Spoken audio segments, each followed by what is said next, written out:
ఎన్టీఆర్ జిల్లా ఇబ్రహీంపట్నంలోని తన ఇంట్లో మైలవరం నియోజకవర్గ కార్యకర్తలతో కలిసి మాజీ మంత్రి జోగి రమేష్ డిజిటల్ బుక్ను ఆవిష్కరించారు. బాలకృష్ణ, చంద్రబాబు, పవన్ కళ్యాణ్తో పాటు ఎమ్మెల్యే వసంతకృష్ణ ప్రసాద్పై ఘాటు వ్యాఖ్యలు చేశారు.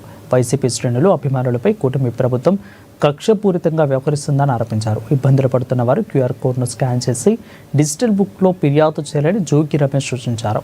మరో 2 ఏళ్ల తర్వాత ఎన్నికలకు వెళ్లబోతున్నాం, మన ప్రభుత్వం రాబోతుందని కార్యకర్తలకు రమేష్ పిలుపునిచ్చారు.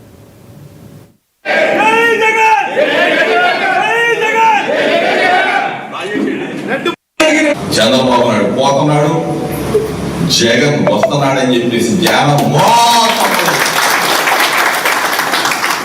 సంవత్సరం కాలంలోనే మేము చెప్పట్లా.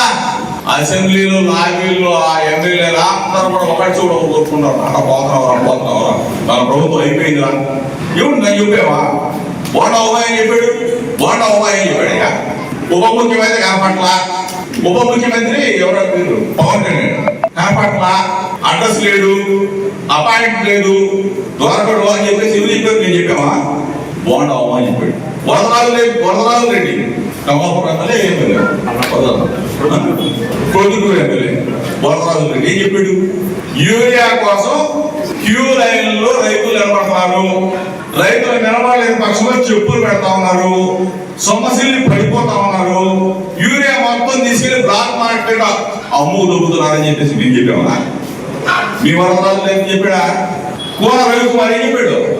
సుజనా చౌదరి ఏం చెప్పాడు? సిగ్గుమాలిన మీరు బాగు గురించి మాట్లాడతారా? ఈయనందరూ కాదు, నీ బామ్మది బాలకృష్ణ ఏం చెప్పాడా? బాలకృష్ణ పచ్చినదని చెప్పాడు. పచ్చినది బాలకృష్ణ ఆ మాట మాట్లాడబట్టే ఈ రోజున మనకున్న విలువలు, విశ్వసనీయత ఆకాశాన్ని నిజంగా బాలకృష్ణని అందరూ తిడుతున్నారు, కానీ నేనైతే నిలుచుకుంటాను. అటువంటి ఉంటేనే కదా మన విలువ తెలిసింది. బాలకృష్ణ ఎవరెవరు తిట్టాడు? అసెంబ్లీ సాక్షిగా